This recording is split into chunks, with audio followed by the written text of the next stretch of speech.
اللہ رب العزت دیکھتا ہے، سنتا ہے، وہ یہ طاقت رکھتا ہے کہ جو چاہے کرے اور جب، جس وقت، جس کو جس چیز سے چاہے نواز دے۔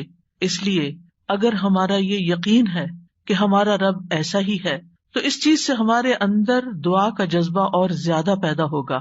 جتنا جتنا انسان کو اللہ سبحانہ تعالیٰ کی معرفت حاصل ہوتی چلی جاتی ہے تو فطری طور پر، قدرتی طور پر اس کے اندر یہ جذبہ پیدا ہوتا جاتا ہے کہ وہ اپنی ہر ضرورت کے لیے، چھوٹی ضرورت کے لیے بھی اور بڑی ضرورت کے لیے بھی اپنے اسی رب کو پکارے اور اس سے دنیا اور آخرت کی سعادتیں اور بھلائیاں مانگ لے۔ وہ اسی کو اپنا کارساز بنا لے، اسی کو اپنا مددگار سمجھے۔ اس لیے دعا کرتے رہنا چاہیے۔ دعا کا نہ کوئی خاص وقت مقرر ہے کہ اس وقت کا آپ انتظار کریں تو دعا کر سکتے ہیں، نہیں، آپ ہر وقت دعا کر سکتے ہیں، اور نہ ہی اس کے لیے کوئی خاص قسم کا عمل کرنے کی ضرورت ہے کہ وہ عمل کریں گے تو ہی دعا کر سکتے ہیں، نہیں، اور نہ ہی اس کے لیے کسی زبان کی پابندی ہے کہ صرف آپ عربی میں ہی دعا کر سکتے ہیں۔ آپ اردو میں، اپنی مدر ٹنگ میں، کسی بھی زبان میں آپ دعا کر سکتے ہیں۔ وہ دعا اللہ تعالیٰ تک پہنچتی ہے، وہ دعا کو سنتا ہے اور اپنی حکمت کے مطابق اس کی قبولیت کا فیصلہ کرتا ہے کہ کیا بندے کو یہی چیز دے دی جائے جو وہ مانگ رہا ہے، یا اس سے بہتر کوئی چیز دی جائے، یا پھر اس سے کوئی بلا ٹالی جائے، یا اس کے لیے آخرت میں ذخیرہ کر لیا جائے، کیونکہ اس کے باقی اعمال اتنے نہیں ہیں کہ جن کی بنا پر یہ وہاں نجات پا سکے گا، تو اسے دنیا میں اس کی من پسند چیزیں دینے کی بجائے اس کے لیے آخرت میں اعمال کا ذخیرہ کر دیا جائے تاکہ اس کی آخرت میں نجات ہو سکے۔ لہذا ہم سب کو دعا کرتے رہنا چاہیے۔ دعا عظیم عبادت، شرف والی عبادت، وہ عبادت جس کو اللہ تعالیٰ پسند کرتا ہے، وہ عبادت کہ جسے چھوڑ دیا جائے تو اللہ تعالیٰ ناراض ہوتا ہے۔ دعا توحید کی بنیاد ہے، یہ ہمیں اپنے رب سے قریب کر دیتی ہے، اس سے ہماری مشکلات آسان ہوتی ہیں، تکلیفیں دور ہوتی ہیں، ہمیں برکتیں حاصل ہوتی ہیں۔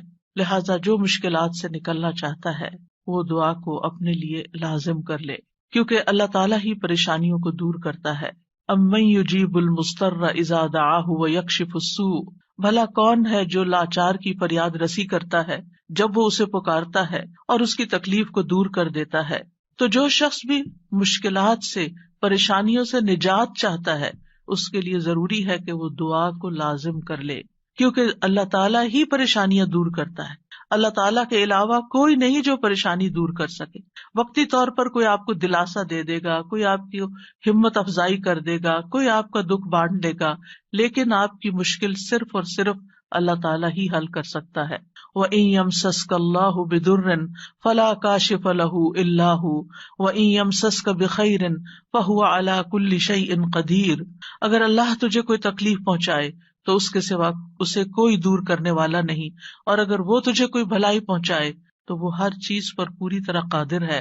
ہم دیکھتے ہیں کہ عام طور پر لوگ مشکل وقت میں اللہ تعالیٰ کے سوا سب کو بھول جاتے ہیں، آخر میں انسان صرف اللہ ہی کو یاد کرتا ہے، اور یہ صرف مسلمان کے ساتھ ہی نہیں، نان مسلمز کے ساتھ، شرک کرنے والوں کے ساتھ، الحاد کا رستہ اختیار کرنے والوں کے ساتھ بھی یہی معاملہ ہے۔ اور اس میں ہم دیکھتے ہیں کہ ایک مرتبہ جب اکرمہ بن ابی جہل نبی صلی اللہ علیہ وسلم سے بھاگ کر کشتی پر سوار ہو گئے، مکہ سے بھاگ گئے اور پھر جزیرۃ العرب چھوڑنا چاہا، اور جس کشتی پر بیٹھے وہ سمندر کے بیچ میں جا کر ڈوبنے لگی، تو کشتی کے مالکوں نے کہا کہ لوگوں اخلاص کے ساتھ دعا کرو۔ اخلاص کا مطلب یہ ہے کہ بتوں کو بھول جاؤ اور صرف اللہ سے دعا کرو، اس لیے کہ اس کے ڈوبنے کو صرف اللہ ہی بچا سکتا ہے۔ تو اس وقت جو چونک اٹھے کہ اسی چیز کی دعوت تو ہمیں محمد صلی اللہ علیہ وسلم دے رہے ہیں۔ اس وقت انہوں نے عہد کیا کہ اگر آج اے رب تو مجھے بچا لے گا تو پہلا کام میں یہ کروں گا کہ میں محمد صلی اللہ علیہ وسلم کے ہاتھ میں اپنا ہاتھ دے دوں گا، میں اسلام قبول کر لوں گا۔ اور پھر آپ جانتے ہیں کہ اکرمہ بن ابی جہل نے کس اخلاص کے ساتھ اسلام قبول کیا، تو دعا کی قبولیت ہی ان کے اسلام کا ایک ذریعہ بنی۔ اور دعا کرنے کی 3 صورتیں ہیں۔ ایک تو یہ کہ اللہ تعالیٰ کی توحید بیان کرنا، جس میں انسان کہتا ہے یا اللہ لا الہ الا اللہ لا الہ الا انت سبحانک انی کنت من الظالمین، یہ دعا کا ایک طریقہ ہے۔ یہاں آپ صرف اللہ تعالیٰ کی توحید بیان کر رہے ہیں، اپنی کوتاہیوں کا اعتراف کر رہے ہیں۔ پھر اسی طرح آپ کہتے ہیں ربنا، اے ہمارے رب، یہاں بھی آپ اپنے رب کو رب کہہ کے پکار رہے ہیں، گویا اللہ تعالیٰ کی تعریف کر رہے ہیں. اور پھر دوسرا طریقہ یہ ہے کہ اللہ تعالیٰ سے انسان صرف بخشش کا سوال کرتا رہے اور رحمت کا سوال کرتا رہے، جیسے استغفر اللہ استغفر اللہ استغفر اللہ. کیونکہ اگر آپ کی بخشش ہو گئی تو آپ کے راستے میں جتنی بھی مشکلات ہیں وہ خود بخود حل ہونا شروع ہو جائیں گی. یعنی آپ کو اس وقت کہنے کی ضرورت نہیں ہوگی کہ یار اب مجھے یہ چاہیے مجھے وہ چاہیے. آپ صرف یہ کہتے ہیں کہ اللہ وہ گناہ جو میرے اور تیرے بیچ میں حائل ہو گئے ہیں، جو تیری رحمت تک مجھے پہنچنے نہیں دے رہے، یا رب تو ان کو دور کر دے، تو مجھے معاف کر دے. اور یہ چیز انسان کی مشکلات دور کرنے کا ذریعہ بن جاتی ہے اور اس کی حاجات پوری ہونے کا ذریعہ بن جاتی ہے، جو بھی اس کی زندگی میں کوئی حاجت اور ضرورت ہوتی ہے.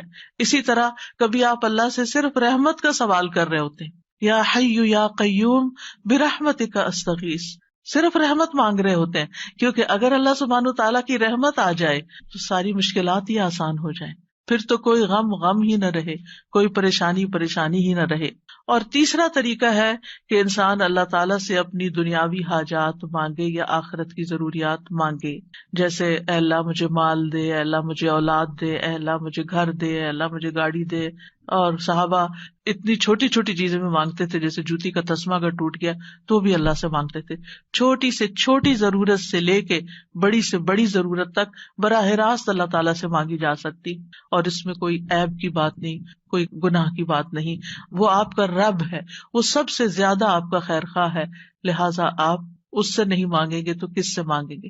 اور وہ جو سب کچھ دینے پہ قادر ہے اس سے نہیں مانگیں گے تو کس سے مانگیں گے؟ لہٰذا اس کو پکارتے رہنا چاہیے. تو نمبر 1 طریقہ صرف اللہ کی توحید بیان کرنا، اللہ کی تعریف کرتے رہنا. عرفہ کے دن کی سب سے بہترین دعا کیا ہے؟ لا الہ الا اللہ وحدہ لا شریک لہ لہ الملک ولہ الحمد وہو علی کل شیء قدیر. اس میں کیا مانگا آپ نے؟ کچھ بھی نہیں. آپ نے صرف اللہ کی توحید بیان کی ہے، لا الہ الا اللہ کہا ہے، وحدہ کہا ہے، لا شریک لہ کہا ہے، اپنے آپ کو اللہ کے لیے خالص کیا ہے. یہ دعا ہے. اور پھر دوسرا یہ کہ استغفار اور رحمت کی دعا. اور تیسرا کوئی بھی ضرورت جو ہو کسی بھی زبان میں، کسی بھی چیز کی، روحانی، جذباتی، مادی، دنیا کی، آخرت کی، کوئی بھی چیز وہ مانگتے چلے جائیں. ہم دیکھتے ہیں کہ انبیاء علیہم السلام اپنی حاجات اللہ تعالیٰ کے سامنے رکھتے تھے، مشکل وقت میں اللہ تعالیٰ کی طرف رجوع کیا کرتے تھے. کانوا اذا فزعوا الى الصلاۃ، یہ حدیث ہے مسند احمد کی، کہ انبیاء پر جب بھی کوئی پریشانی آتی تو وہ نماز کی طرف متوجہ ہو جاتے تھے، نماز پڑھنے لگتے تھے. اور کل ہم نے پڑھا تھا کہ دعا کی 2 بڑی قسمیں ہیں، دعائے عبادت اور دعائے مسئلہ.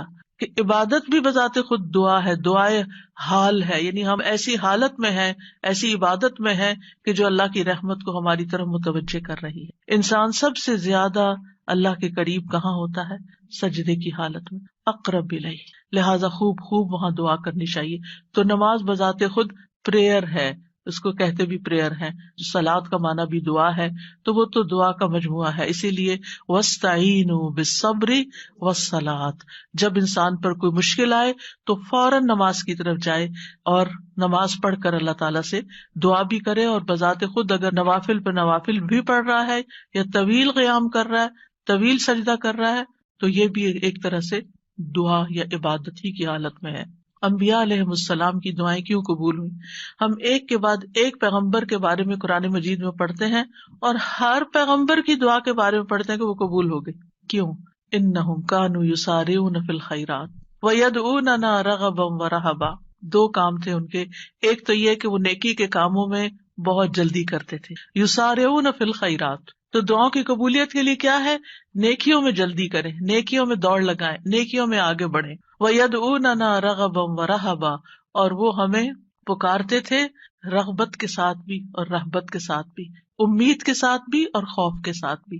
تو انسان کو اپنے رب کو امید اور خوف دونوں طریقوں سے پکارنا چاہیے. تو ہم دیکھتے ہیں کہ آدم علیہ السلام پر جب پریشانی آئی، شیطان کے کہنے میں وہ آ گئے اور پھر انہوں نے دعا کی ربنا ظلمنا انفسنا وان لم تغفر لنا وترحمنا لنکونن من الخاسرین، کہ اے ہمارے رب، ہم نے اپنی جانوں پر ظلم کیا، اگر تو نے ہمیں نہ بخشا، ہم پر رحم نہ کیا، تو ضرور ہم خسارہ پانے والوں میں سے ہو جائیں گے۔ تو کیا ہوا؟ اللہ تعالیٰ نے دعا قبول کی، فتلقى آدم من ربه کلمات فتاب علیہ انہ هو التواب الرحیم۔ اللہ سبحانہ تعالیٰ نے آدم علیہ السلام کی توبہ قبول کر لی۔ نوح علیہ السلام کی قوم نے ان کے ساتھ بہت برا سلوک کیا۔ کذبت قبلہم قوم نوح فکذبوا عبدنا وقالوا مجنون وازدجر فدعا ربہ انی مغلوب فانتصر۔ ان سے پہلے قوم نوح نے بھی جھٹلایا تھا، بس انہوں نے ہمارے بندے کو جھٹلا دیا اور کہنے لگے یہ مجنون ہے، اور وہ بری طرح جھڑک دیا گیا۔ یعنی قوم کے اوباش قسم کے لوگ ان کے ساتھ ڈانٹ ڈپٹ بھی کرتے تھے، اور بعض روایات میں آتا ہے کہ انہوں نے ان کو اتنا مارا کہ بے ہوش کر دیا۔ تو انہوں نے اپنے رب کو پکارا، انی مغلوب، رب میں مغلوب ہو گیا ہوں، میرا ان پہ کوئی بس نہیں چلتا، میں ان کے ساتھ ہر طریقہ آزما چکا ہوں، یہ نہیں مانتے، بس تو میری مدد کر۔ کیا ہوا؟ اللہ تعالیٰ فرماتے وَنُوحًا إِذْ نَادَى مِن قَبْلُ فَاسْتَجَبْنَا لَهُ فَنَجَّيْنَاهُ وَأَهْلَهُ مِنَ الْكَرْبِ الْعَظِيمِ۔ اور نوح کو بھی جب اس نے اس سے پہلے پکارا تو ہم نے اس کی دعا قبول کر لی، پھر اسے اور اس کے گھر والوں کو بہت بڑی گھبراہٹ سے بچا لیا۔ وَلَقَدْ نَادَانَا نُوحٌ فَلَنِعْمَ الْمُجِيبُونَ، اور بلا شبہ یقیناً نوح نے ہمیں پکارا تو یقیناً ہم بہت اچھے قبول کرنے والے ہیں۔ اللہ تعالیٰ نے ان کی دعا قبول کر لی اور پوری قوم کو ڈبو دیا سوائے ایمان والوں کے، اور اپنے بندے کا بدلہ لے لیا۔ یونس علیہ السلام کی مثال ہمارے سامنے ہے کہ جب اپنی قوم سے ناراض ہو کر، غضبناک ہو کر چلے گئے تھے، چلتے چلتے سمندر تک، سمندر سے کشتی میں، کشتی سے مچھلی کے پیٹ میں، اور مچھلی چلی گئی سمندر کی تہہ میں، اندھیروں پر اندھیرے۔ فنادا فی الظلمات اللہ الہ الا انت سبحانک انی کنت من الظالمین۔ تو اس نے اندھیروں میں پکارا، تیرے سوا کوئی معبود نہیں، تو پاک ہے، یقیناً میں ظلم کرنے والوں میں سے ہوں۔ تو ہم نے اس کی دعا قبول کر لی اور اسے غم سے نجات دے دی، اور اسی طرح ہم ایمان والوں کو نجات دیتے ہیں، اوروں کو بھی دیں گے۔ ان ساری مثالوں میں ہمارے لیے سبق ہے۔ ہمارے حالات کتنے بھی تنگ ہوں، ہم کتنی بھی پریشانی میں ہوں، لیکن پیغمبروں سے زیادہ پریشانی ہم پر نہیں آئی۔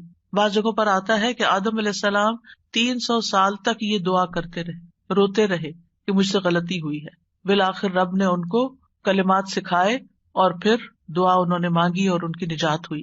بعض اوقات آزمائشیں لمبی ہو جاتی ہیں، لیکن ہمیشہ یقین رکھیے کہ رب سنتا ہے، وہ ضرور سنے گا، وہ کبھی بھی مجھے محروم نہیں کرے گا۔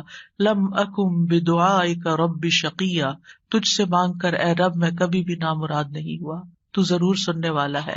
پھر ایوب علیہ السلام 18 سال تک ایک بیماری میں مبتلا رہے ہیں۔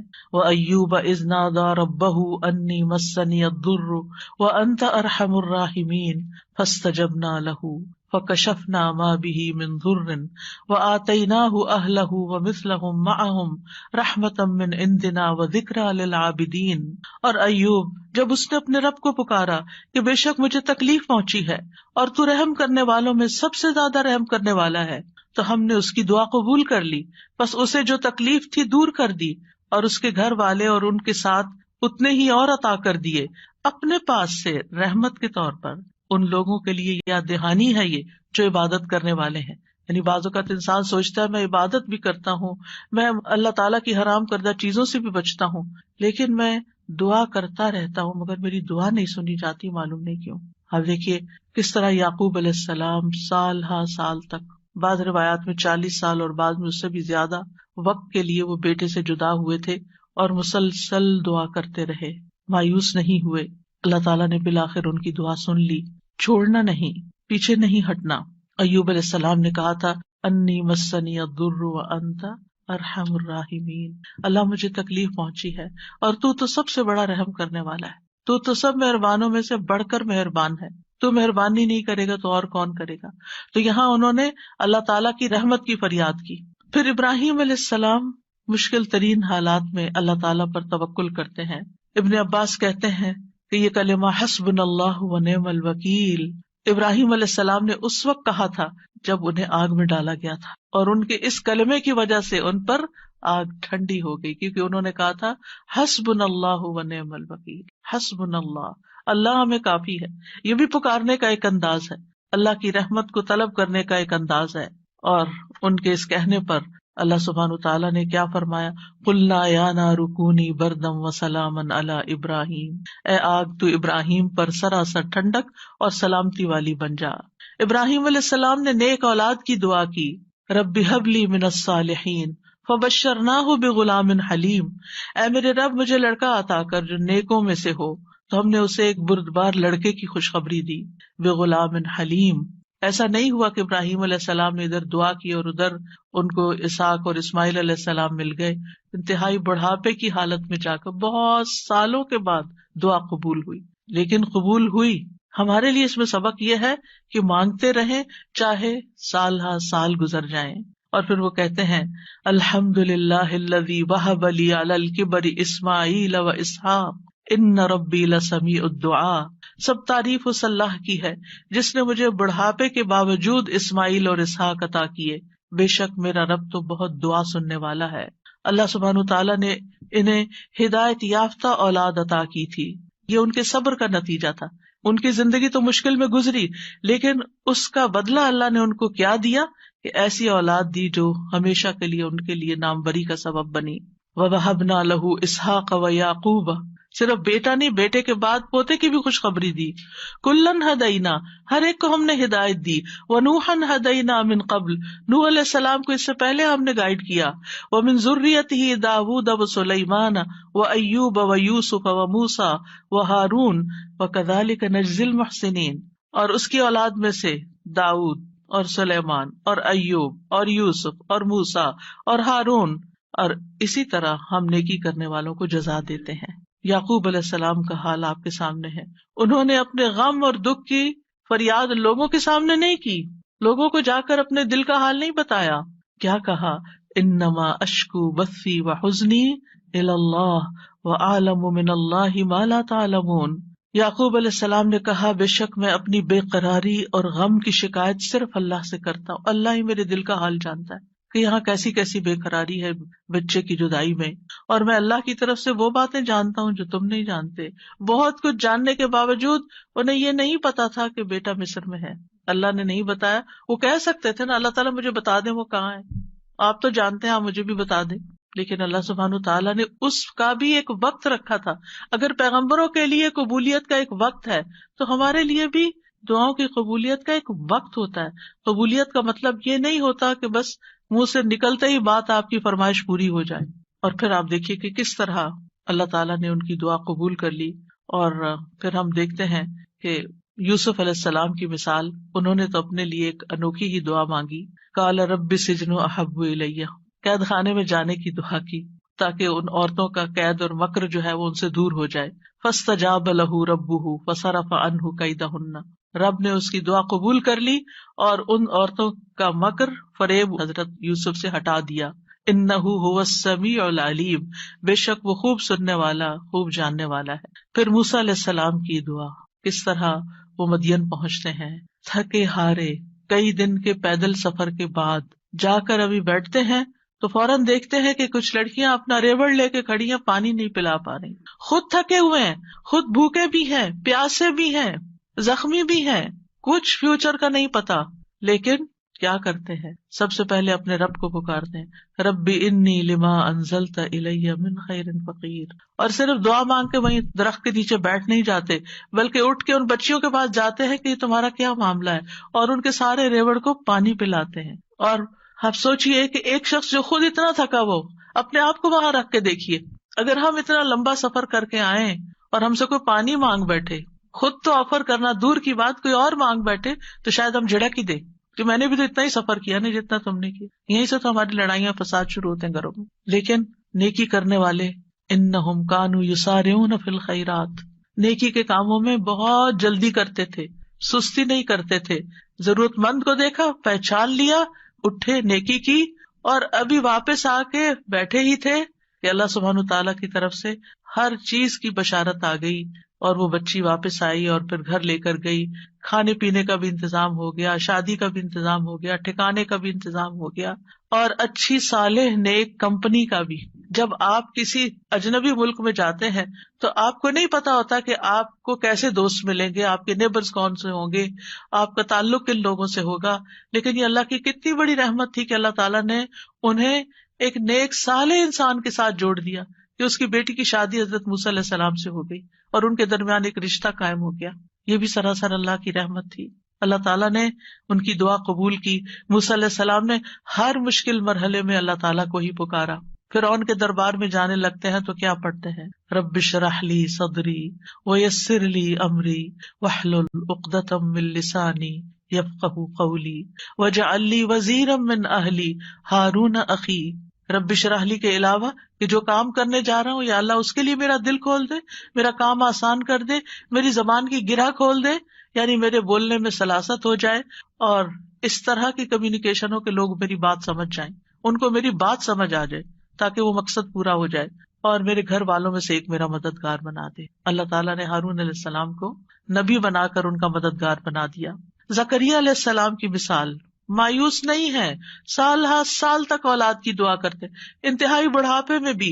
وَزَكَرِيَّا إِذْ نَادَىٰ رَبَّهُ رَبِّ لَا تَذَرْنِي فَرْدًا وَأَنْتَ خَيْرُ الْوَارِثِينَ. اور زکریا کو جب اس نے اپنے رب کو پکارا, اے میرے رب مجھے اکیلا نہ چھوڑ اور تو سب وارثوں سے بہتر ہے, تو ہم نے اس کی دعا قبول کر لی. فَاسْتَجَبْنَا لَهُ وَوَهَبْنَا لَهُ يَحْيَىٰ, اور ہم نے اس کو یحییٰ عطا کیا.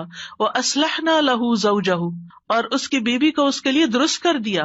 یعنی بعض اوقات ہم سوچتے ہیں کہ انفرٹیلٹی کا پرابلم ہے, بچہ ہو ہی نہیں سکتا.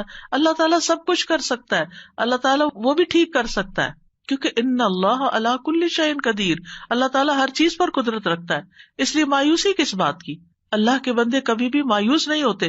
ہاں, مانگنے سے کبھی نہیں تھکتے, مانگتے رہتے ہیں کہ اللہ تعالیٰ سبب کے ساتھ بھی دیتا ہے اور بغیر سبب کے بھی دیتا ہے, اس کے لیے کیا مشکل ہے.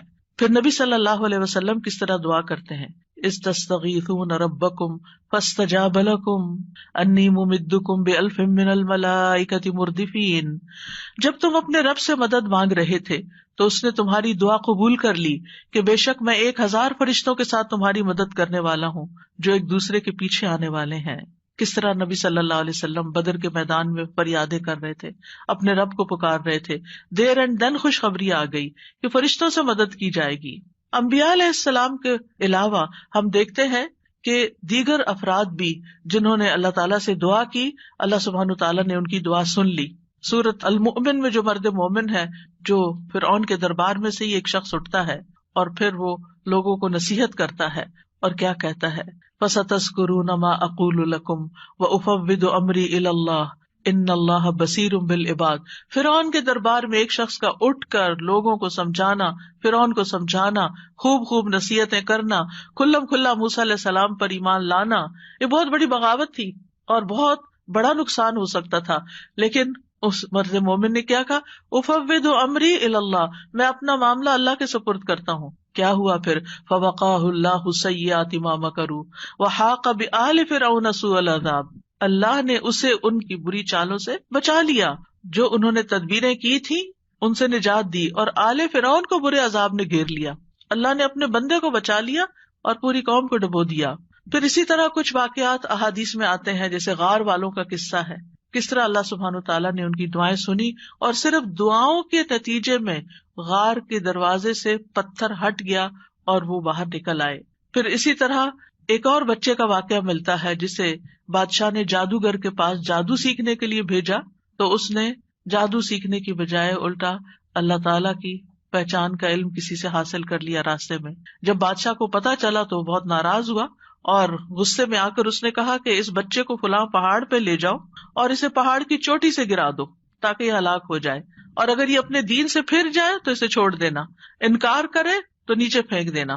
بادشاہ کے جو ساتھی تھے وہ لڑکے کو پہاڑ کی چوٹی پر لے گئے. اس لڑکے نے ایک دعا مانگی, اللہم اکفنیہم بما شئت, اللہم اکفنیہم بما شئت, اے اللہ جس طرح تو چاہے تو مجھے ان کے مقابلے میں کافی ہو جا, ان کے مقابلے میں تو میرا ساتھ دے. تو کہتے ہیں پہاڑ پر ایسا زلزلہ آیا کہ جس سے اس کے سارے ساتھی جو لے کے گئے تھے وہ سارے گر گئے, وہ سب الٹے گرے اور وہ لڑکا چلتا ہوا بادشاہ کی طرف دوبارہ آ گیا. بادشاہ نے اس لڑکے سے پوچھا تیرے ساتھیوں کا کیا ہوا؟ لڑکے نے کہا اللہ مجھے ان سے کافی ہو گیا. بادشاہ نے پھر اس لڑکے کو اپنے ساتھیوں کے اور لوگوں کے حوالے کر کے کہا کہ اسے ایک چھوٹی سی کشتی میں بٹھاؤ اور سمندر کے بیچ میں جا کے کشتی الٹ دو، اس کو وہاں پھینک دو. اگر یہ اپنے دین سے پھر جائے تو چھوڑ دینا، انکار کرے پھینک کے آ جانا. بادشاہ کے ساتھی اس لڑکے کو لے کر گئے تو لڑکے نے پھر یہی دعا کی اللہم اکفنیہم بما شئت، اے اللہ تو جس طرح چاہے مجھے ان سے کافی ہو جا. پھر وہ کشتی بادشاہ کے ساتھیوں سمیت الٹ گئی، سب غرق ہو گئے اور وہ لڑکا چلتا ہوا واپس بادشاہ کے پاس آ گیا. بادشاہ نے اس لڑکے سے کہا تیرے ساتھیوں کا کیا ہوا؟ کہنے لگا اللہ مجھے ان کے مقابلے کے لیے کافی ہو گیا. اور واقعی اللہ ہی کافی ہوتا ہے دشمن سے نبٹنے کے لیے. انسان کے اپنے پاس زور نہیں ہوتا، طاقت نہیں ہوتی، ہم کمزور ہوتے ہیں، لیکن اگر اللہ کی مدد آ جائے تو انسان ہر طرح کی مشکلات پہ قابو پا سکتا ہے. آسیہ علیہ السلام کی مثال ہمارے سامنے ہے کہ کس طرح انہوں نے فرعونیوں سے نجات کے لیے دعا مانگی اور کہا رب ابن لی عندک بیتا فی الجنہ ونجنی من فرعون وعملہ ونجنی من القوم الظالمین. اے میرے رب میرے لیے اپنے پاس جنت میں ایک گھر بنا دے اور مجھے فرعون سے اور اس کے عمل سے نجات دے اور مجھے ظالم قوم سے نجات دے. تو کیا ہوا؟ اللہ تعالیٰ نے ان کی دعا قبول کر لی. ابو ہریرہ کہتے ہیں کہ فرعون نے اپنی بیوی کے دونوں ہاتھوں اور دونوں پاؤں کے لیے 4 میخیں گاڑی، یعنی جیسے وصولی دیتے ہیں نا، تو ہر ہاتھ میں میخ گاڑی اور پاؤں میں بھی. جب وہ فرعونی ان سے جدا ہوتے تو فرشتے ان پہ سایہ کر لیتے. اس وقت انہوں نے یہ دعا کی، بس اللہ تعالیٰ نے جنت میں ان کے گھر سے پردہ ہٹا کر ان کو گھر دکھا دیا کہ گھر بن چکا ہے تمہارا، اس صبر کی بدولت جو انہوں نے اس تکلیف پر کیا اور اپنے ایمان کو بچایا. سارہ علیہ السلام نے کس طرح اس ظالم بادشاہ کے مقابلے میں مدد طلب کی. آپ جانتے ہیں کہ ابراہیم علیہ السلام نے سارہ کے ساتھ ہجرت کی تھی اور انہیں لے کر ایک شہر میں پہنچے. جو اس کا بادشاہ تھا وہ بہت ظالم تھا، اور جب اسے پتا چلتا کہ کوئی مسافر ایسا ہے جس کے ساتھ بہت خوبصورت عورت ہے تو وہ اس سے زبردستی چھین لیتا تھا. اسے پتا چلا کہ ابراہیم علیہ السلام اپنے ساتھ ایک ایسی عورت کو لائے ہیں جو عورتوں میں سب سے زیادہ خوبصورت ہے. تو انہوں نے ابراہیم علیہ السلام کو پیغام بھیجا کہ یہ تمہارے ساتھ کون ہے؟ تو انہوں نے کہا کہ یہ میری بہن ہے. پھر سارہ کے پاس گئے تو انہوں نے کہا میری بات کو جھٹلانا نہیں، کیونکہ میں نے ان کو بتایا کہ تم میری بہن ہو. اللہ کی قسم اس سرزمین میں میرے اور تمہارے علاوہ دوسرا کوئی مومن نہیں، یعنی ہم ایمان میں بہن بھائی ہیں. تو انہوں نے پھر سارہ کو ظالم کے پاس بھیج دیا. بادشاہ سارہ کی طرف بڑھنے لگا تو یعنی حضرت سارہ نے اٹھ کر وضو کیا، نماز پڑھنے لگی اور یہ دعا کی اللہم ان کنت آمنت بک وبرسولک واحسنت فرجی الا علی زوجی فلا تسلط علی الکافر. اے اللہ اگر میں تجھ پر اور تیرے رسول پر ایمان لائی ہوں اور میں نے اپنی شرمگاہ کو اپنے شوہر کے سوا محفوظ رکھا ہے تو اس کافر کو میرے اوپر مسلط نہ ہونے دے. اس پر بادشاہ کا سانس گلے میں پھنس گیا اور گر کر ایڑیاں رگڑنے لگا اور حضرت سارہ کو نجات مل گئی. نہ صرف ایک نجات ملی بلکہ ان کے ساتھ توفتاً حضرت ہاجر کو بھی ساتھ دیا گیا. خولہ بنت ثعلبہ کی مثال قرآن میں آپ کے سامنے ہے کہ کس طرح ان کے شوہر نے ان سے زہار کیا تو وہ پریشان ہو گئی اور نبی صلی اللہ علیہ وسلم کے پاس آئیں اور تکرار کرنے لگی کہ میرے مسئلے کا کوئی حل بتایا جائے. تو اس پر اللہ سبحانہ وتعالیٰ نے کیا آیات نازل کی قد سمع اللہ قول التی تجادلک فی زوجہا وتشتکی الی اللہ واللہ یسمع تحاورکما. اللہ نے سن لی اس عورت کی بات جو تم سے اپنے شوہر کی شکایت کر رہی تھی اور اپنے خامند کے بارے میں جھگڑ رہی تھی اور اللہ کی طرف شکایت کر رہی تھی اور اللہ تم دونوں کی بات سن رہا تھا. تو اللہ سبحانہ وتعالیٰ نے اس عورت کی بات سن لی کا مطلب کیا ہے؟ دعا قبول کر لی، مسئلے کا حل مل گیا. اسی طرح سلف صالحین جو ہیں وہ بھی اللہ کو پکارتے ہیں. امت کے جو نیک لوگ ہیں ان میں سب سے پہلے صحابہ کرام ہیں. وہ سب سے بڑھ کر اللہ تعالیٰ کو جاننے والے تھے، اللہ تعالیٰ کی معرفت رکھتے تھے، وہ اللہ کے رسول کو جاننے والے تھے، وہ دین میں سب سے زیادہ بصیرت رکھتے تھے اور سب سے زیادہ دعا کرنے کے ادب آداب سے واقف تھے کہ کیسے دعا کی جاتی ہے. ہم دیکھتے ہیں کہ عمر بن خطاب رضی اللہ عنہ دعا کے ذریعے اپنے دشمن کے خلاف فتح طلب کرتے تھے اور یہ دعا ان کے لشکروں میں سے عظیم لشکر تھا. کہتے ہیں نا کہ اللہ تعالیٰ کے لشکر ہیں، جیسے سکینت بھی اللہ کے لشکروں میں سے ایک لشکر ہے، تو وہ دعا کو بھی اللہ کا ایک لشکر سمجھتے تھے. وہ اپنے ساتھیوں سے کہا کرتے تھے تم کثرت تعداد کی بنیاد پر فتح نہیں دیے جاتے بلکہ تمہاری مدد آسمان سے کی جاتی ہے. اللہ تمہاری مدد کرتا ہے یعنی تمہاری دعائیں سنتا ہے. اسی طرح عبداللہ بن زبیر کے بارے میں آتا ہے، وہ کہتے ہیں کہ جمل کی جنگ کے موقع پر جب زبیر رضی اللہ عنہ کھڑے ہوئے تو مجھے بلایا. میں ان کے پہلو میں جا کر کھڑا ہو گیا، بیٹے ہیں ان کے. انہوں نے کہا بیٹا آج کی لڑائی میں ظالم مارا جائے گا یا مظلوم؟ میں سمجھتا ہوں کہ آج میں مظلوم قتل کیا جاؤں گا، اور مجھے سب سے بڑی فکر اپنے قرضوں کی ہے. کیا تمہیں بھی کچھ اندازہ ہے کہ قرض ادا کرنے کے بعد ہمارا کچھ مال بچ سکے گا؟ پھر انہوں نے کہا بیٹے ہمارا مال فروخت کر کے اس سے قرض ادا کر دینا.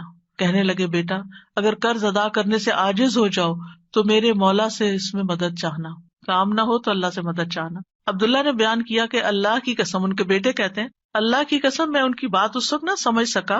میں نے پوچھا اے میرے بابا من مولا کا، آپ کا مولا کون ہے؟ قال اللہ، کہنے لگے اللہ. عبداللہ کہتے ہیں اللہ کی قسم قرض ادا کرنے میں جب بھی دشواری پیش آئی میں نے اسی طرح دعا کی یا مولا زبیر، ہے زبیر کے مولا، اقضی عنہ دینہ، آپ ان کی طرف سے قرض ادا کر دیجیے، اس کا بندوبست کر دیجیے. اور ادائیگی کی کوئی نہ کوئی صورت پیدا ہو جاتی، دعا قبول ہو جاتی. سفیان ثوری کہا کرتے تھے اے وہ ذات جس کو اپنے تمام بندوں میں سے وہ انسان سب سے زیادہ محبوب ہے جو اس سے مانگے تو کثرت سے مانگے، یعنی اللہ تعالیٰ کو وہ شخص زیادہ پیارا ہے جو زیادہ دعائیں کرتا ہے. اے وہ ذات جس کو اپنے تمام بندوں میں سے وہ انسان سب سے زیادہ ناپسند ہے جو اس سے نہیں مانگتا، کیونکہ جو انسان دعا نہیں کرتا اللہ تعالیٰ اس سے ناراض ہوتا ہے. اور تیرے سوا کوئی بھی ایسا نہیں ہے اے میرے رب. کیا مطلب؟ کوئی بھی اور ایسا نہیں. اگر کسی سے بھی انسان ایک سے زیادہ دفعہ کچھ مانگ لے تو وہ ناراض ہو جاتا ہے، اور نہ مانگے تو خوش رہتے ہیں. ایون ماں باپ بھی آپ دیکھیں، اگر بچے ایک دفعہ کچھ مانگے تو کہ اچھا بیٹا لے لو، پھر دوسری دفعہ پھر مانگے تو ایک دن آتا ہے کہ ماں باپ بھی کہتے کہ تم کب تک مانگتے رہو گے، اپنا بندوبست خود کرو. لیکن اللہ سبحانہ تعالیٰ کبھی ایسا نہیں کہتے کہ کب تک تم مجھ سے دعائیں کرتے رہو گے. وہ پسند کرتے ہیں کہ بندہ دعا کرتا رہے. اور بعض لوگوں کو تو دعا میں ایسا لطف آتا ہے، اللہ تعالیٰ سے مناجات کرنے میں، اللہ تعالیٰ کو پکارنے میں، اللہ تعالیٰ کے آگے ہاتھ پھیلانے میں، اللہ تعالیٰ کی طرف رجوع کرنے میں ایسی لذت آتی ہے کہ ان کی یہ لذت اس چیز کی لذت سے بھی بڑھ جاتی جو وہ مانگ رہے ہوتے ہیں. تو اس لیے کبھی بھی انسان مانگنے سے دور نہ رہے، مانگتا رہے. صرف بڑی حاجتیں نہیں، بڑے مسائل نہیں، چھوٹی چھوٹی چیزیں بھی. لیث بن سعد کہتے ہیں کہ ابو حازم کہا کرتے تھے مجھے نمک بھی چاہیے تو میں اپنی دعاؤں میں اللہ سے مانگتا ہوں کہ مجھے نمک چاہیے. نمک سب سے چھوٹی چیز ہوتی ہے نا. اور پھر اسی طرح بعض سلف صالحین اپنی نمازوں میں اللہ تعالیٰ سے اپنی تمام ضروریات مانگتے تھے، یعنی چھوٹی بڑی سب، یہاں تک کہ آٹے میں ڈالا جانے والا نمک، بکری کا چارہ، گھاس بھی اللہ سے مانگتے تھے. چھوٹی چھوٹی چیزیں بھی ایک تعلق کو ظاہر کرتا ہے نا یہ، اور اس بات کے یقین کو ظاہر کرتا ہے کہ وہی دیتا ہے. یہ چھوٹی چیزیں بھی وہی دیتا ہے، اگرچہ اسباب ہیں دنیا میں لیکن اصل میں پیچھے اسی کا ہاتھ ہے. حضرت عائشہ کہا کرتی تھی سب کچھ اللہ سے مانگو، یہاں تک کہ جوتے کا تسمہ بھی اللہ سے مانگو، کیونکہ اگر اللہ میسر نہ کرے تو وہ کبھی میسر نہ ہو، اللہ نہ دے تو کبھی نہیں ملتا، چاہے چھوٹی سی چیز ہی کیوں نہ ہو. یاد رکھیے دعا کی قبولیت کے کچھ درجات ہیں، یعنی ہم سب مانگتے ہیں، پیغمبروں نے مانگا، ابھی تک ہم نے دیکھا کہ سب مانگ رہے ہیں اور دعائیں قبول بھی ہو رہی ہیں. تو اس کے کچھ درجات ہیں، لیولز ہیں. رسول اللہ صلی اللہ علیہ وسلم نے فرمایا اگر کوئی شخص اللہ سے دعا کرتا ہے تو اس کی دعا ضرور قبول ہوتی ہے، اس کی دعا ضرور قبول ہو جاتی ہے، خواہ دنیا میں اسے وہ چیز دے دی جائے، یعنی جو مانگ رہا ہے وہ یہیں مل جائے، یا اس کے لیے آخرت میں ذخیرہ بنا دیا جائے، یا پھر اس دعا کے بقدر اس کے گناہوں کا کفارہ ادا ہو جاتا ہے، بشرطے کہ اس کی دعا کسی گناہ یا قطع رحمی کے لیے نہ ہو اور وہ جلدی نہ کرے. تو 3 چیزیں ہو گئی، یا وہی چیز مل گئی جو مانگی، یا پھر آخرت کے لیے جمع ہو گئی کہ وہاں بدلہ ملے گا، یا پھر دنیا میں کیے جانے والے گناہوں کا کفارہ ہو گیا. بعض اوقات انسان اللہ کی نافرمانی کے کچھ کام کر رہا ہوتا ہے، مثلا نماز کے لیے صبح وقت پہ نہ اٹھنا. کچھ لوگ روٹین میں ریگولرلی دیر سے فجر پڑھتے ہیں، رات کو دیر سے سوتے ہیں، صبح دیر سے اٹھتے ہیں. اگر ان کو سمجھایا جائے تو وہ کہتے ہیں ہم پڑھ تو لیتے ہیں نا، جب اٹھتے ہیں پڑھ لیتے ہیں. بھائی کبھی کبھار تو ایسا ہو جائے، لیکن روز کا یہ اگر کام ہو جائے تو یہ کوئی معمولی چیز ہے؟ یہ اللہ کی نافرمانی ہے. اور ایسی اور بھی چیزیں ہو سکتی ہیں زندگی میں جو ہم اللہ کے حکم کی نافرمانی کر رہے ہوتے ہیں. آپ کو یاد ہوگا کہ جب میں نے رمضان کا لیکچر دیا تو اس میں سب سے پہلے یا ایھا الذین آمنوا پہ بات ہوئی تھی. یا ایھا الذین آمنوا، اے لوگو جو ایمان لائے، تم پہ روزے فرض کر دیے، یعنی روزے رکھو. اور کتنے ہی اللہ تعالیٰ کے احکامات ایسے ہیں جو اللہ تعالیٰ مومنوں سے ان کو فلفل کرنے کے لیے کہتا ہے، لیکن کیا ہم وہ سارے فلفل کر رہے ہیں؟ اگر ہماری کوئی بات نہ مانے تو ہم کتنے ناراض ہوتے ہیں. کوئی بچہ ہماری بات نہ سنے، مثلا شور کر رہا ہے، ہم کہتے چپ ہو جاؤ، نہیں چپ ہوتا. پھر آپ کہتے دیکھو چپ ہو جاؤ، شور نہیں کرو، دیکھو بھائی کو نہیں مارو. 1 دفعہ 2 دفعہ 3 دفعہ، پھر اٹھ کے کیا کرتے ہیں؟ پھر لگانی پڑتی ہے نا. کیوں لگانی پڑتی؟ تاکہ فساد ختم ہو، لڑائی ختم ہو. ویسے نہیں وہ مان رہا. ہمارا بھی یہی حال ہے. اللہ تعالیٰ ہمیں ڈھیل دیے رکھتے ہیں، یہ غلط کام نہیں کرو نہیں کرو نہیں کرو، مختلف چانسز ملتے رہتے ہیں، نہیں چھوڑتے. پھر اللہ تعالیٰ کسی مشکل میں ڈال دیتے ہیں. اب بندے بنو گے تم، اب آؤ گے میری طرف. پھر بندہ اللہ کی طرف رجوع کرتا ہے، پھر توبہ کرتا ہے، پھر معافیاں مانگتا ہے، پھر دعائیں کرتا ہے، پھر اللہ سبحانہ وتعالیٰ اس کی دعا سن لیتا ہے اور اس کے پچھلے گناہ معاف ہو چکے ہوتے ہیں. جب تک دعائیں کرتا رہتا ہے، وہ عبادت کی حالت میں ہوتا ہے نا، تو اس عبادت سے ان الحسنات یذہبن السیئات، گناہ جب معاف ہو جاتے ہیں، بندہ نکھر کے ٹھیک ہو جاتا ہے، پھر اس کی دنیا کی مشکل آسان ہو جاتی ہے اور آخرت میں بھی اس کی صفائی ہو چکی ہوتی ہے، گناہ کم ہو چکے ہوتے ہیں. ہمیں سمجھ نہیں آ رہی ہوتی کہ یہ ہمارے ساتھ کیا ہو رہا ہے، ہماری دعا کیوں نہیں قبول ہو رہی، لیکن وہ قبول ہو رہی ہوتی ہے. وہ کہیں اور کام کر رہی ہے، وہ کسی اور طریقے سے قبول ہو رہی ہے، وہ گناہوں کی معافی کا ذریعہ بن رہی ہے. اسی لیے دعا کا ایک طریقہ کیا ہے؟ صرف استغفار کرنا. جیسے نوح علیہ السلام نے کہا تھا فَقُلْتُ اسْتَغْفِرُوا رَبَّكُمْ إِنَّهُ كَانَ غَفَّارًا يُرْسِلِ السَّمَاءَ عَلَيْكُمْ مِدْرَارًا. قحط سالی ہو گئی، بارشیں رک گئی، استغفار کرو، بارشیں برسنے لگیں گی. تمہارے گناہوں کی وجہ سے رکی تھی، توبہ کر لو، پھر حالات اچھے ہو جائیں گے. سارے مل کے توبہ کرو، پوری قوم توبہ کرے. اسی لیے وہ صلاۃ الاستسقاء پڑھی جاتی ہے، سب مل کے دعا کرتے ہیں اللہ تعالیٰ سے. تو نبی صلی اللہ علیہ وسلم نے فرمایا بشرطے کہ اس کی دعا کسی گناہ یا قطع رحمی کے لیے نہ ہو اور وہ جلدی نہ کرے. صحابہ نے عرض کیا یا رسول اللہ جلدی سے کیا مراد ہے؟ آپ نے فرمایا یہ کہے کہ میں نے اللہ سے دعا کی لیکن اس نے قبول نہیں کی. یہ نہ کہے کبھی. بعض اوقات کوئی شخص اپنا مسئلہ بتاتا ہے نا اور اس کو حل یہ بتایا جاتا ہے دعا کرو، تو کہتے ہیں دعا تو بہت کی ہے بھائی، پھر اور کیا کرنا ہے؟ پھر بھی دعا ہی کرنی ہے، ابھی اور بھی کرنی ہے، ابھی کاؤنٹ پورا نہیں ہوا، ابھی ٹائم پورا نہیں ہوا. جب تک وہ ٹائم نہیں آتا تمہیں مانگتے چلے جانا ہے، مانگتے رہو، اسی میں فائدہ ہے. تمہیں نہیں پتا تمہارے لیے کتنا بڑا اجر اکٹھا ہو رہا ہے. اگر آج وہ قبول ہوگی نا، تم پھر مستی میں آ جاؤ، کیونکہ اللہ تعالیٰ کو زیادہ پتا ہے نا کہ اس بندے کو اگر میں نے یہ چیز دے دی اس کی تو آخرت خراب ہو جائے گی. آپ کو نہیں پتا ہوتا کہ آپ اگر اپنے بچے کو اس ایج میں گاڑی لے دیں گے تو وہ کیا کرے گا، اس ایج میں فلاں چیز دے دیں گے تو کیا کرے گا.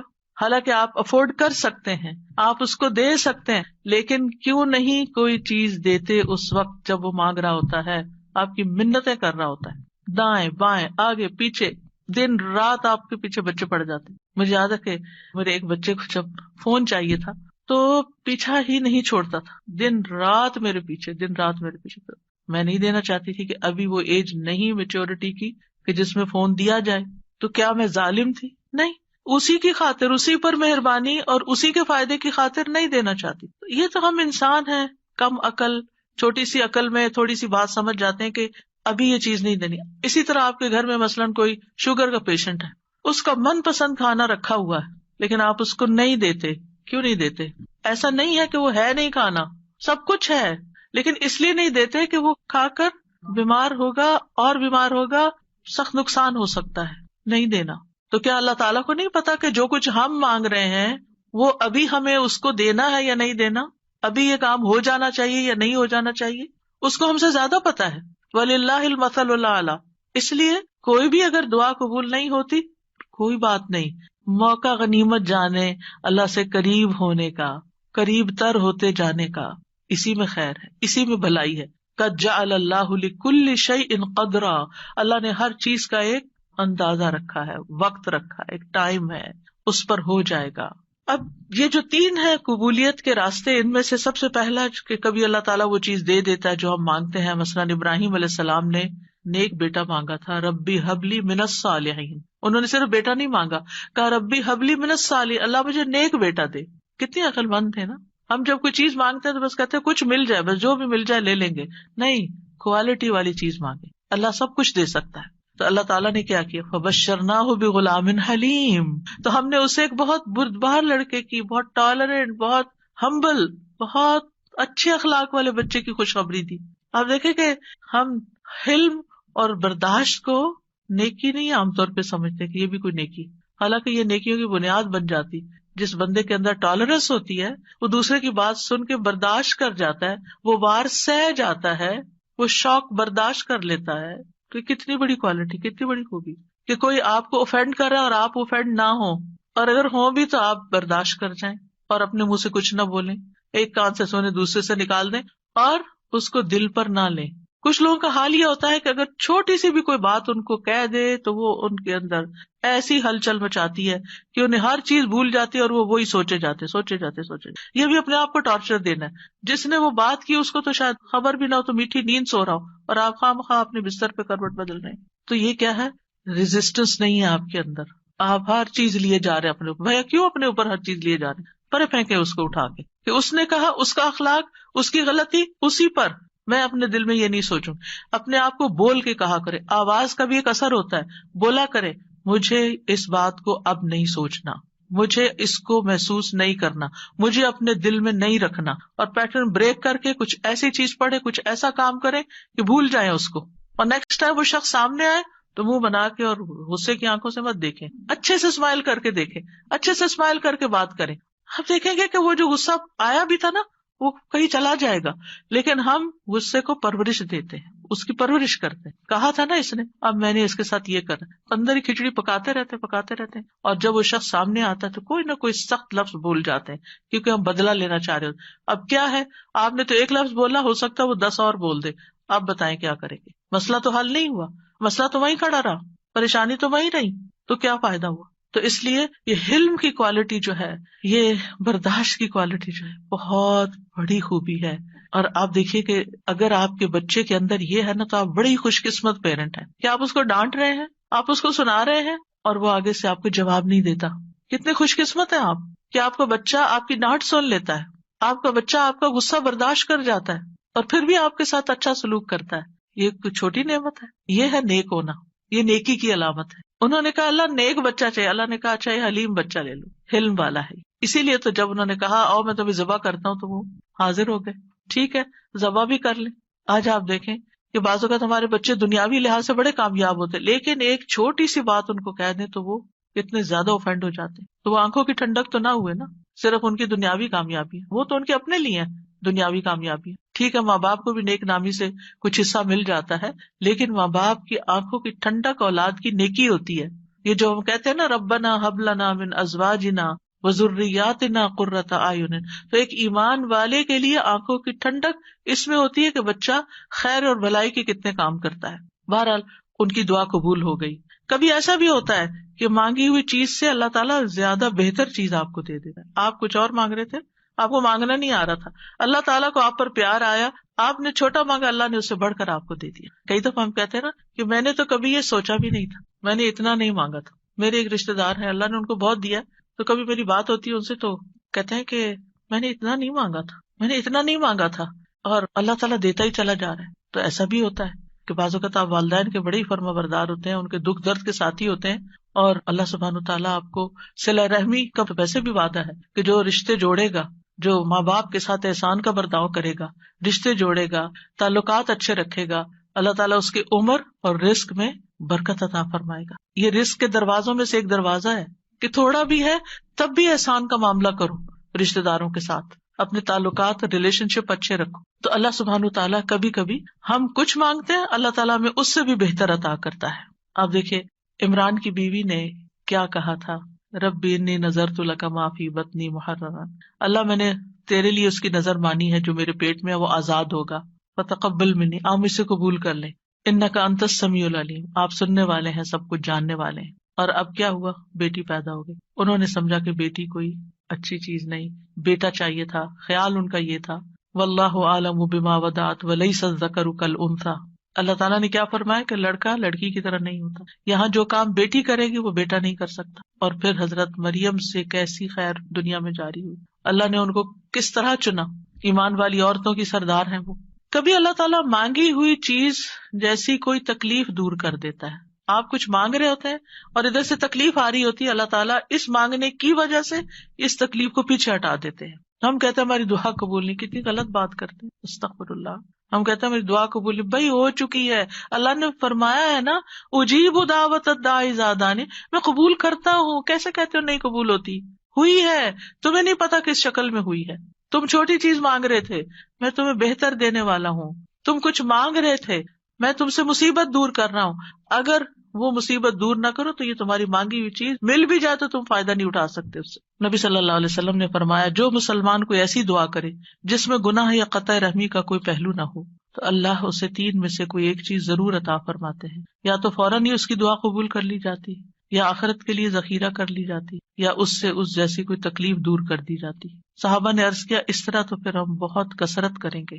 آپ نے فرمایا اللہ اس سے بھی زیادہ کثرت والا ہے, یعنی آپ بہت مانگو گے تو اللہ تعالیٰ اس سے بھی زیادہ دے سکتا ہے, تمہارے مانگنے سے بھی زیادہ دے سکتا ہے. کبھی گناہوں کا کفارہ بن جاتی ہے. حدیث میں آتا ہے وَإِمَّا أَن يُكَفَّرَ عَنْهُ مِن ذُنُوبِهِ بِقَدْرِ مَا دَعَا, یا پھر اس دعا کی وجہ سے اس کے گناہوں کا کفارہ ادا ہو جاتا ہے, ایکسپیشن ہو جاتی ہے. یعنی بعض اوقات ہماری نماز میں کوئی کمی رہ جاتی ہے, بعض اوقات روزے میں رہ جاتی ہے, زکوٰۃ میں رہ جاتی ہے, کئی چیزیں ہیں جو ہمارے فرائض ہیں ہم ادا کر رہے ہوتے ہیں لیکن کہیں نہ کوئی کمی ہوتی ہے اور اس کا ہمیں پتہ ہی نہیں چلتا. کبھی وضو میں کوئی کمی رہ جاتی ہے تو ان چیزوں کا پھر کفارہ تو کرنا ہے نا. تو پھر یہ دعائیں جو ہیں یہ اس کبھی کوتاہی کا بھی کفارہ کرتی. پھر یاد رکھیے کہ جو لوگ مایوس ہوتے ہیں اور اللہ سے مانگتے نہیں, مانگنا چھوڑ دیتے ہیں, تو اللہ تعالیٰ نے ایسے لوگوں کی مذمت بیان کی. اگر وقتی طور پر وہ نہیں مل رہا جو آپ کے دل میں اٹکا ہوا ہے کہ یہی ملنا چاہیے, اور پھر آپ کو نہیں ملتا اور آپ دعا مانگنا چھوڑ دیتے ہیں, تو یہ طریقہ درست نہیں. وقال ربکم ادعونی استجب لکم, تمہارا رب فرماتا ہے مجھ سے دعا کرو میں تمہاری دعا قبول کروں گا. ان الذین یستکبرون عن عبادتی, بے شک جو لوگ میری عبادت سے تکبر کرتے ہیں, سیدخلون جہنم داخرین, وہ جہنم میں ضرور ذلیل و خوار ہو کے داخل ہوں گے. دعا روک دینا یہ سوچ کر قبول نہیں ہوتی تو فائدہ نہیں مانگنے کا. یہ کیا ہے دراصل اللہ سے مایوس ہونا, نا امید ہونا اور اللہ سے ناراض ہونا, تبھی تو آپ اس کو چھوڑ رہے ہیں. پھر آپ کہاں جائیں گے؟ تو اللہ تعالیٰ کو یہ چیز سخت ناپسند ہے. امام شوکانی رحمہ اللہ اس آیت کے بارے میں کہتے ہیں یہ آیت کریمہ اس بات پر دلالت کرتی ہے کہ دعا عبادت کا حصہ ہے, پس اللہ سبحانہ تعالیٰ نے اپنے بندوں کو حکم دیا ہے کہ وہ اس سے دعا مانگیں, یعنی دعا مانگنے کا حکم اللہ تعالیٰ نے دیا ہے. پھر فرمایا ان الذین یستکبرون عن عبادتی, یہ آیت اس بات کا فائدہ دیتی ہے کہ دعا عبادت ہے اور اللہ سے دعا نہ مانگنا تکبر ہے, اور اس تکبر سے زیادہ برا عمل کوئی نہیں. یعنی وہ جب منافقین سے کہا جاتا تھا نا کہ تم رسول کے پاس آؤ اور استغفار کرو, تو وہ سر جھٹک دیتے, ہم نہیں جاتے, ہم نہیں کرتے.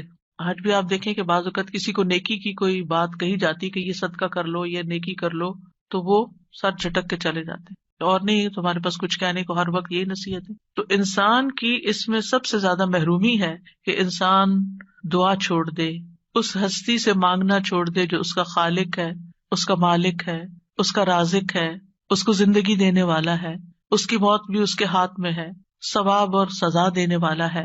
تو تکبر جو ہے انتہائی ناسمجھی کی چیز ہے اور نعمتوں کی ناشکری ہے. فرعون کیوں ڈوبا تھا, فرعون کیوں غرق ہوا؟ تکبر کی وجہ سے. قارون کو کیا مشکل ہوئی, قارون کیوں زمین میں دھنسا؟ فرعون پانی میں ڈوبا اور قارون زمین میں دھنسا, ایک خشکی میں ڈوبا اور ایک سمندر میں, دونوں کا مسئلہ ایک ہی تھا اور وہ تھا تکبر, پرائڈ, غرور. تو مشکل وقت میں اللہ کو نہ پکارنا دلوں کی سختی کی علامت ہے.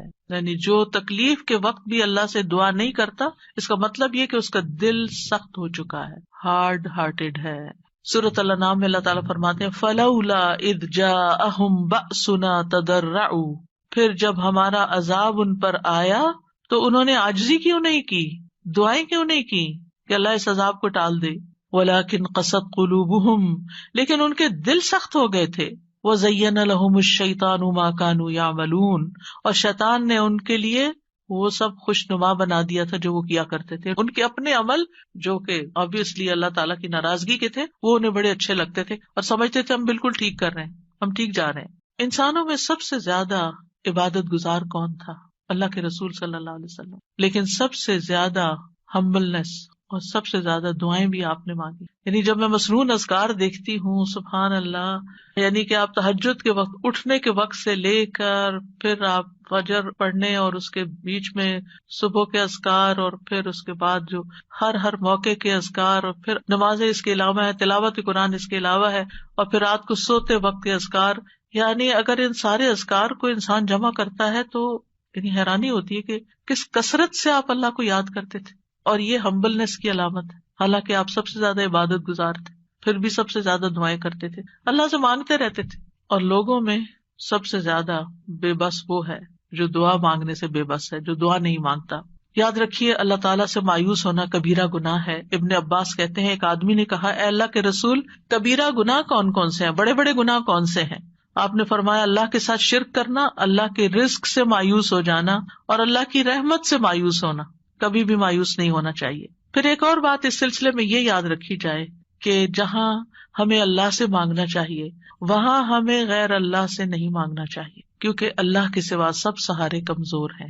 اب دیکھیں قرآن مجید میں صحابہ نے جتنے بھی چیزوں کے بارے میں پوچھا اس کے بارے میں آتا ہے یسألونک، وہ آپ سے سوال کرتے ہیں، وہ سوال کرتے ہیں. لیکن جب دعا کے بارے میں پوچھا تو اللہ تعالیٰ نے کیا فرمایا، وَإِذَا سَأَلَكَ عِبَادِي عَنِّي، میرے بندے جب آپ سے سوال کرتے ہیں. سوال کا انداز کتنا اچھا لگا، اللہ تعالیٰ کو کتنا پسند آیا کہ سوال کرنے والوں کو میرے بندے کہا، اپنے بندے کہا.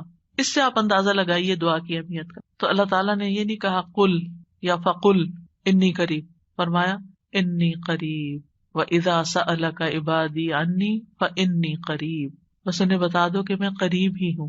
گویا بندے اور اللہ کے بیچ میں کوئی واسطہ وسیلہ نہیں، کوئی اور نہیں، بس بندہ اور اللہ. ہم بیچ میں اوروں کو لے آتے ہیں. ہمارے معاشرے میں کتنا عام ہے کہ کوئی کسی پیر کو لے آتا ہے اور کوئی کسی بزرگ کو لے آتا ہے، اور دور جاہلیت میں فرشتوں کو اور بتوں کو اور معلوم نہیں کس کس کو.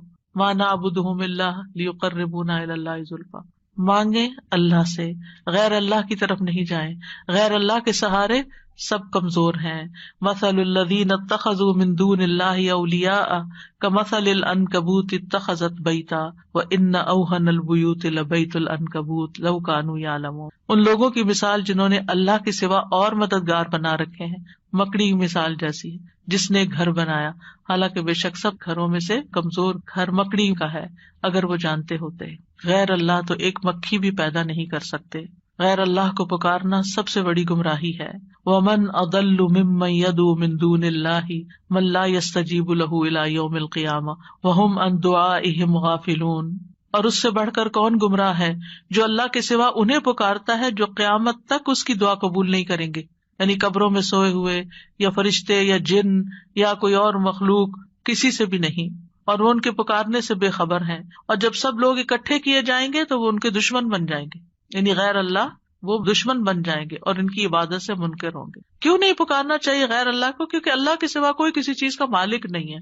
وہ دعا قبول کرنے کی استطاعت نہیں رکھتے. پہلی بات یہ کہ وہ سنتے بھی نہیں ہیں، قبر میں نہیں سنتے. وہ جب وہ سنتے نہیں ہیں تو پھر آپ کی بات کا جواب بھی نہیں دیتے، اور آپ کی ضرورت کہاں سے پوری کریں گے یا آپ کے لیے وسیلہ کہاں سے بنیں گے. مدد کرنے کی طاقت بھی نہیں رکھتے. سورۃ الاعراف میں آتا ہے والذین تدعون من دونہ لا یستطیعون نصرکم ولا انفسہم ینصرون. تم جنہیں اللہ کو چھوڑ کر پکارتے ہو نہ وہ تمہاری مدد کر سکتے ہیں اور نہ خود اپنی مدد ہی کے قابل ہے. نہ وہ نفع دے سکتے ہیں، نہ نقصان دور کر سکتے ہیں، نہ تکلیف کو ہٹا سکتے ہیں، نہ اس کو بدل سکتے ہیں. رسول اللہ صلی اللہ علیہ وسلم نے فرمایا جو شخص اس حالت میں مر جائے کہ وہ اللہ کے سوا اوروں کو بھی پکارتا ہو تو وہ آگ میں داخل ہوگا. کتنی سخت بات ہے. کیسے لوگ کہتے ہیں یا علی، یا پیر عبد القادر جیلانی، اور یا پتہ نہیں کون کون. نہیں، اللہ کے سوا کسی کو نہیں پکارنا. تو بہرحال ہم سب کو اللہ ہی کی طرف رجوع کرنا ہے اور اللہ ہی سے دعا کرنا ہے. اللہ سبحانہ وتعالیٰ سے دعا ہے کہ وہ ہمارے اس علم کو ہمارے سینوں میں محفوظ کر دے اور ہمیں اس عبادت کی توفیق عطا فرمائے اور ہم سے راضی ہو جائے اور ہماری خطائیں معاف کر دے. جی اساسی ایک سوال تھا اور ایک جی ضرور. سوال میں تو یہ تھا جیسے آپ نے بتایا دعا ہم اردو میں بھی مانگ سکتے ہیں، تو کیا جب ہم سجدے میں دعا مانگتے ہیں اس وقت بھی اردو میں مانگ سکتے ہیں یا نہیں؟ نہیں، سجدے میں، نماز کے سجدے میں نہیں، ویسے الگ سے سجدے میں پڑھ کے دعا کرنی تو وہ کر سکتے ہیں. اچھا، اوکے، جزاکم اللہ خیرا. سبحانک اللہم و بحمدک، اشہد ان لا الہ الا انت، استغفرک و اتوب الیک. السلام علیکم و رحمۃ اللہ وبرکاتہ.